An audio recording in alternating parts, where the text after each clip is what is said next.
역대급 규모의 허리케인 이언이 오늘 오후 플로리다에 상륙했습니다. 450억 달러 규모의 피해가 발생할 수 있다는 관측도 나옵니다. 블라디미르 푸틴 러시아 대통령이 예비군 30만 명의 동원령을 내리면서 미 정부가 러시아에 체류 중인 미 시민권자들에게 즉각 러시아를 떠나라고 촉구했습니다. 바이든 대통령이 발표한 학자금 대출 탕감 정책이 결국 소송전에 휘말리게 됐습니다. 캐시오컬 주지사가 실업수당 부정수령에 대해 대대적인 단속을 발표하고 부정수령액을 모두 환수하겠다고 강조했습니다. 영국의 코로나19 확진자 수가 2개월 연속 하락세를 보였는데 지난 한 주간 30% 급증하면서 다음 유행기가 시작됐다는 분석도 나옵니다. 이상은 이 시각 주요 뉴스입니다. 시청자 여러분 안녕하십니까? KBN 뉴스입니다. 역대급 규모의 허리케인 이언이 오늘 오후 플로리다에 상륙했습니다. 최고 시속이 250km에 달하는 미국에 상륙한 허리케인 중 역대 8위에 해당하는 규모입니다. 450억 달러 규모의 피해가 발생할 수 있다는 관측도 나옵니다. 국립 허리케인 센터는 오늘 오후 이언이 플로리다 템파와 세인트 피터스버그 남쪽 100마일 지점에 상륙했다고 밝혔습니다.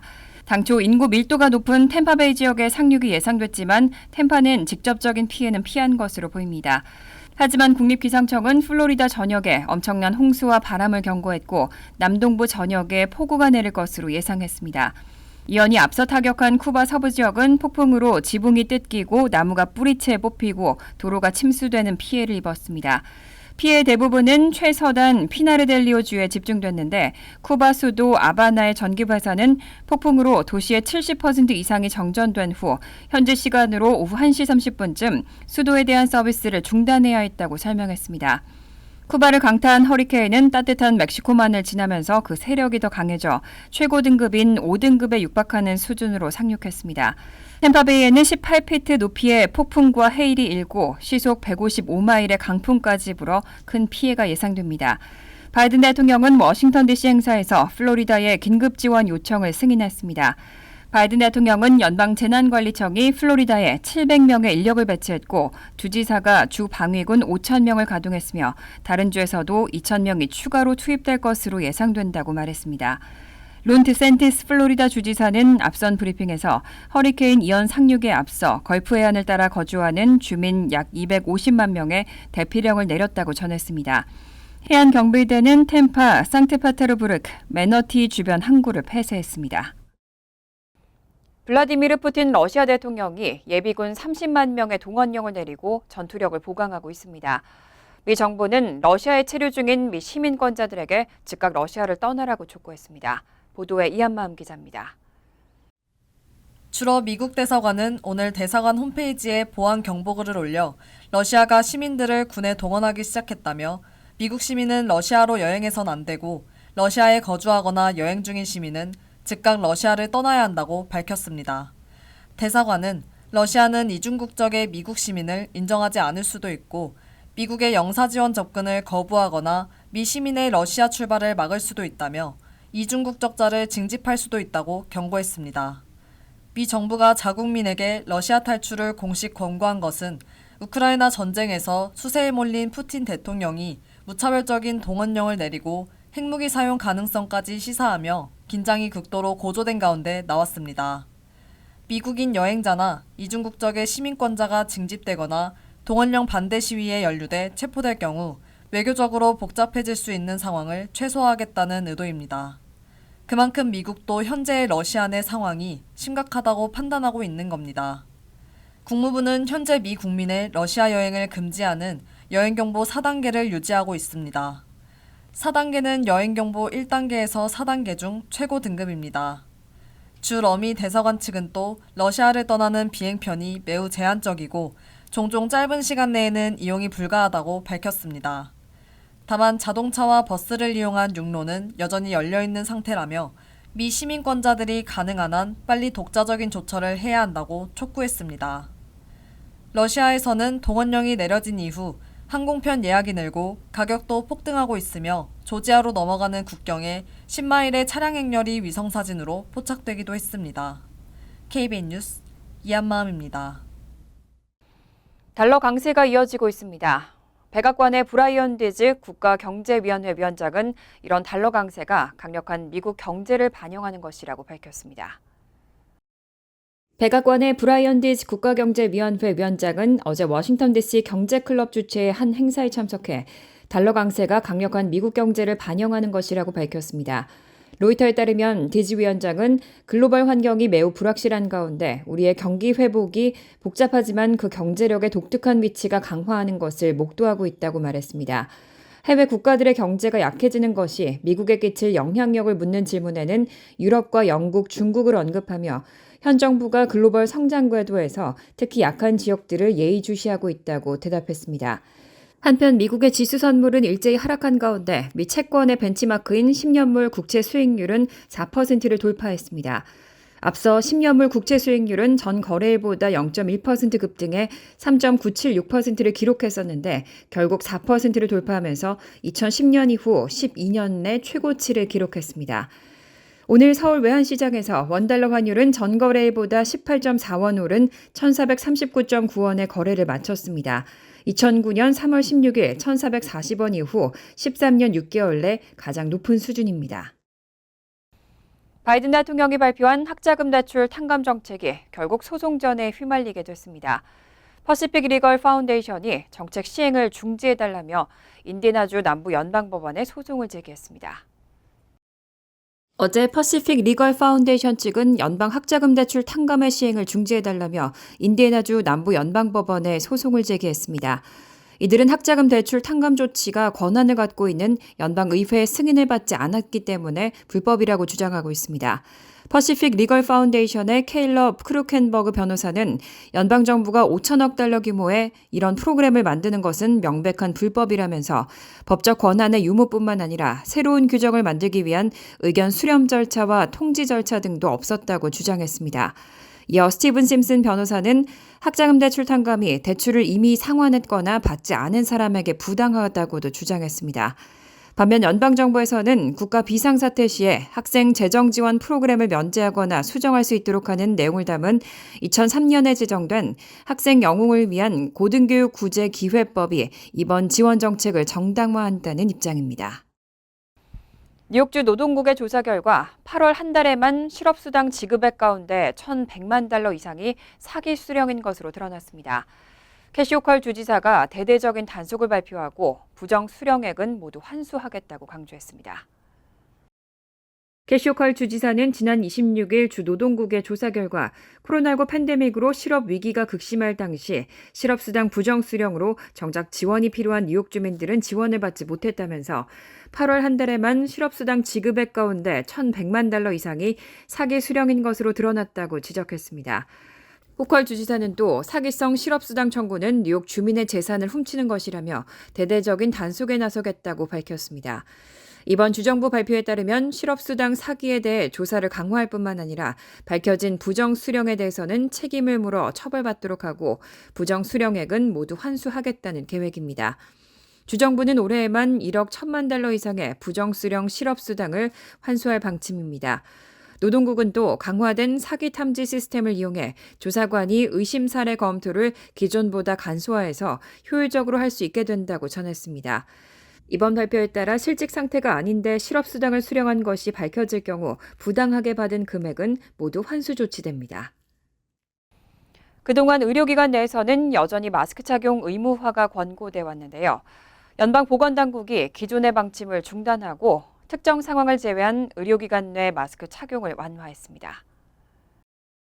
연방질병통제예방센터는 최근 공개한 지침을 통해 병원이나 요양원 등 모든 의료기관 내에서는 누구나 마스크를 착용하도록 했던 기존의 마스크 착용 지침을 중단하고 지침을 완화하는 내용을 발표했습니다. CDC 측은 이번 지침이 높은 수준의 백신 접종률과 효과적인 치료 및 예방 환경 등 변화된 방역 상황에 근거해 업데이트된 것이라고 전했습니다. 이에 따르면 전파력 높음을 제외한 모든 지역의 모든 의료기관들은 의료 종사자나 환자와 방문객들에게 마스크 착용을 의무화하지 않을 수 있습니다. 단 마스크 착용 의무화가 유지되는 의료기관 내 전파력 높음 환경은 일반 지역사회 등급과는 별도로 산정됩니다. 이에 따르면 현재 전염률이 높은 지역사회는 전체의 3.5% 수준이지만 전파력 높음에 해당하는 의료기관은 전체 병원과 요양원의 절반 가까이에 해당합니다. 또 의료 종사자가 코로나19가 발생한 시설의 일부 구역에서 근무하거나 면역력이 저하된 환자를 돌보는 경우 등 특정 상황에 한해서는 기존과 같이 마스크 착용이 요구됩니다. 다만 이번 조치에 반대하는 주장도 있습니다. 병원이나 요양원에서 마스크를 착용하는 사람들이 급속히 감소하면 고위험군인 환자들이 위험에 처할 수 있다는 지적입니다.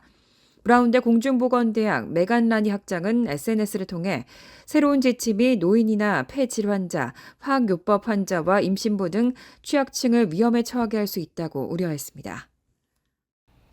영국의 코로나19 확진자 수는 2개월 연속 하락세를 보였는데 지난 한 주간 30% 급등했습니다. 다음 유행기가 시작했다는 분석이 나오면서 전문가들이 추세를 예의주시하고 있습니다. 팀 스펙터 킹스 칼리지 런던 유전자 역학 교수는 어제 CNN과의 인터뷰에서 영국이 코로나19 가을 유행기에 접어들었다는 징후가 나타나고 있다고 진단했습니다. 스펙터 교수는 영미권에 거주하는 사람들을 대상으로 일상적인 증상을 보고하는 스마트폰 애플리케이션을 활용해 조이 헬스 스터디라는 연구를 실시하고 있습니다. 스펙터 교수는 코로나19 확산세를 추적하기 위해 약 50만 명이 집에서 코로나19 자가 진단을 하고 그 결과를 기록하며 매일 증상을 보고하고 있다고 밝혔습니다. 그런데 약 2개월 동안 하락세를 보였던 코로나19 확진자 수가 지난 한 주간 30% 증가했다면서 데이터가 다음 유행기의 시작이라는 것을 확실히 보여주고 있다고 주장했습니다. 이는 공식 통계에도 반영되고 있습니다. 영국 국민보건서비스에 따르면 영국 내 확진자 수는 약 2달 동안 하락했지만 9월 11일부터 17일에는 신규 확진자 수가 전주 대비 13% 증가했고 9월 13일부터 19일까지의 일주일간의 평균 입원 환자는 전주 대비 17% 증가했습니다. 스펙터 교수는 코로나가 8월에서 9월 하락세를 보이다가 10월에 다시 유행할 것으로 예측했던 것과 정확히 일치한다고 말했습니다. 전문가들은 아직 확진자 수가 늘고 있는 원인은 뚜렷하지 않지만 휴가에서 사람들이 돌아오거나 학교가 개학하는 시기라서 감염이 다소 증가해도 놀랄 일은 아니라며 앞으로의 추세를 지켜봐야 한다는 입장입니다. 바이든 대통령이 미국의 2023 회계연도 난민 입국 상한선을 12만 5천 명까지로 유지할 것이라고 밝혔습니다. 어제 바이든 대통령은 2023 회계연도의 난민 입국 상한선을 12만 5천 명까지로 유지할 것이라고 밝혔습니다. 그동안 난민 변호사들은 바이든 행정부에게 종전에 있던 미국의 난민 수용 프로그램을 복원하기 위해 더 노력해 줄 것을 촉구해왔습니다. 40년이나 된 이 난민 수용 계획은 트럼프 행정부의 반난민 정책으로 역사상 가장 적은 1만 5천 명까지 수용 인원 한도가 삭감됐습니다. 이후 바이든 대통령은 취임 직후 2021년 말까지 남아있는 기한 동안 받아들일 난민 수를 4배 늘렸습니다. 그 후 올 9월 30일로 마감되는 2022 회계연도의 난민 수용자 수도 12만 5천 명을 목표로 설정했습니다. 바이든 대통령은 이 12만 5천 명의 난민 수용은 인도주의적인 배려 또는 미국의 국익을 위해서 목표로 정한 수라고 밝혔습니다.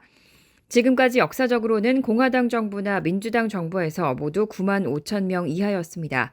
배정된 이민 상한선 가운데 4만 명은 아프리카 출신, 3만 5천 명은 남아시아, 1만 5천 명은 동아시아와 유럽, 중남미에 각각 배정됐습니다.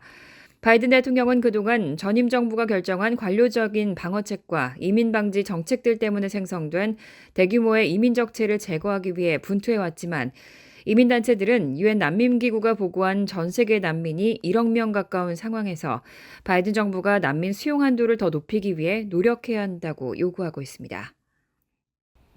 뉴욕과 뉴저지주 일원의 최우수 공립고등학교로 뉴저지주 하이테크놀로지 고등학교가 선정됐습니다. 하이테크놀로지 고등학교는 전국 순위로는 9위에 올랐습니다.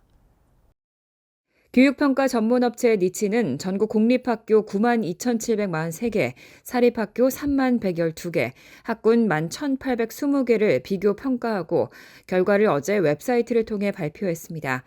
공개된 2023년 전국 우수 공립고등학교 순위에 따르면 뉴욕 일원에서는 뉴저지주 맘머스 카운티의 하이테크놀로지 고등학교가 전국 9위에 오르면서 가장 순위가 높았습니다.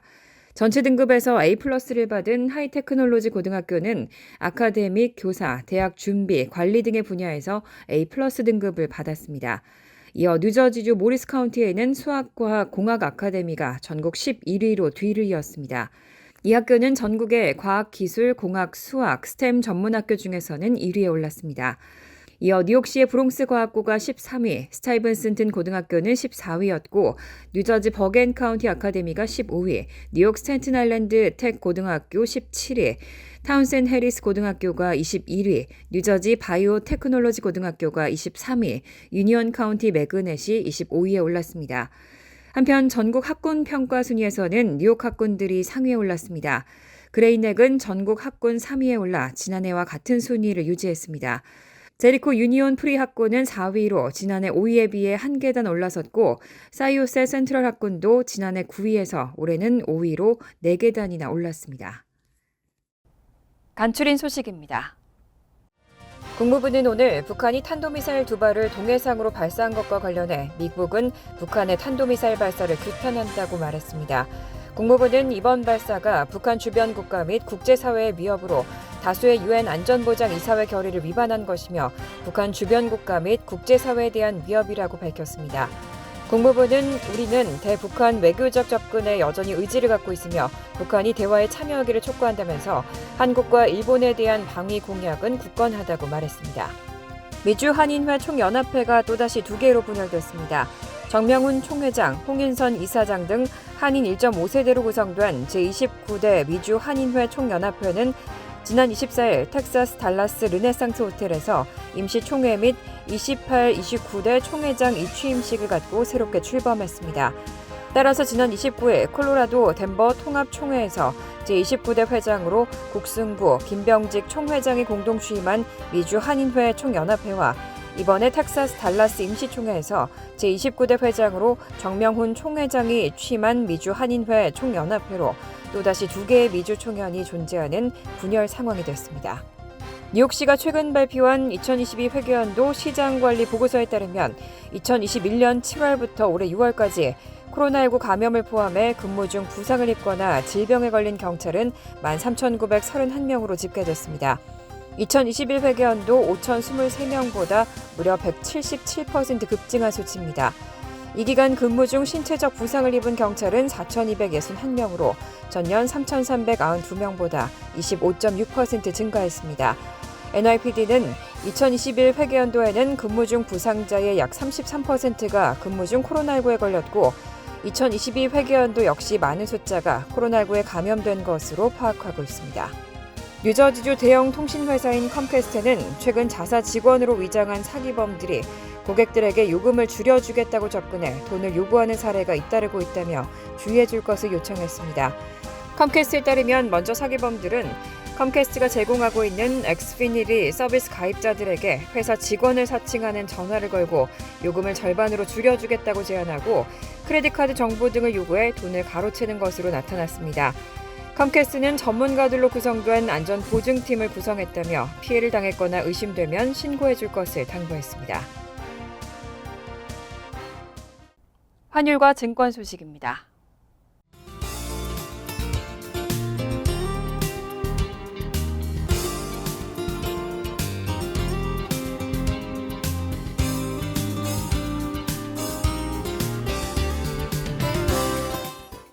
이어서 날씨입니다.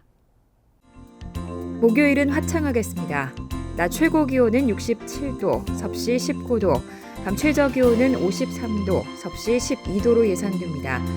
금요일도 대체로 화창하겠습니다. 토요일은 점차 구름이 많아지겠고 때때로 소나기가 내릴 가능성이 있습니다.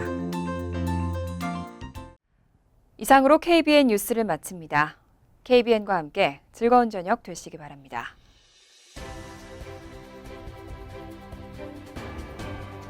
미 동부 최대 한인방송 KBN이 제작하는 KBN 뉴스는 웹사이트 mykbn.com 그리고 유튜브와 페이스북에서 다시 보실 수 있습니다. 좋아요, 구독, 알림 설정은 뉴스 제작에 큰 도움이 됩니다.